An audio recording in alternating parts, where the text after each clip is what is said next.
The Weed of the Week is sponsored by the Enlist Weed Control System from Dow AgroSciences, a new herbicide and trait system that will build on glyphosate. Your farm tells a story, one that continues with the decisions you make.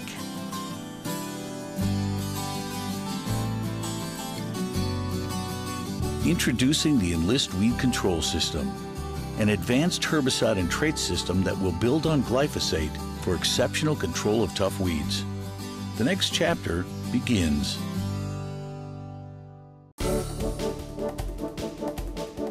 Our Weed of the Week is wild mustard. One of the cool things about wild mustard is that it has kidney-shaped cotyledons, and a lot of times as weeds are very small, they're difficult to distinguish from one to the next. But if you look at those first two leaves that come out that are actually the two halves of the seed, the cotyledon leaves, they look like kidney shapes, and that's kind of interesting with wild mustard. Now, when it gets bigger, everybody knows the flowers on wild mustard. They're four-petaled yellow flowers. We've all seen it if we've been in a hay field, an alfalfa field, wherever you're at. Wild mustard can be a big issue depending on your crop. Now in corn, for example, we have a lot of simple options. We used to not have so many control options, so it was a big problem, especially in small grain. But now in small grain, we have Husky. We have the Addition products. We have Sharpen pre-emerge. We have Prepare pre-emerge. I mean, we got a whole bunch of different things that will control it now in small grains, wheat especially. So I'm not too worried about wild mustard anymore. Well, I was thinking about corn here too. We almost never see it in our cornfields because the pre's do a nice job. Balanced Flex is very good. Verdict, Sure Start, Triple Flex also very good. Then Post-Emerge Status is just awesome on it. And so are the HPPD products like Callisto, Lotus, Impact, Armazon. They do a nice job. Well, especially when you throw a little atrazine along with it. In soybeans, I like Authority MTZ down. Authority Assist is probably a little better option, but I like Authority MTZ and save the Pursuit or Raptor for post-emerge because that's your best bet post. And also you could use Synchrony, which is the old classic Pinnacle mix. That has worked pretty well too, post-emerge. There aren't a lot of guys using that anymore, but if you do have STS tolerant beans, that would be a good option. And Roundup and Liberty also will do a good job on wild mustard. So got a number of different ways to control this. Fortunately, because when Darren and I were growing up, we used to have to go into small grains and pull wild mustard. Don't have to do that so much anymore. And it's a spring annual, so really the tillage system isn't a big deal. If you're doing no-till or if you're doing strip till or conventional till, it can pop up in any of those situations. So with wild mustard, just start out with a pre-emerge herbicide, come back post.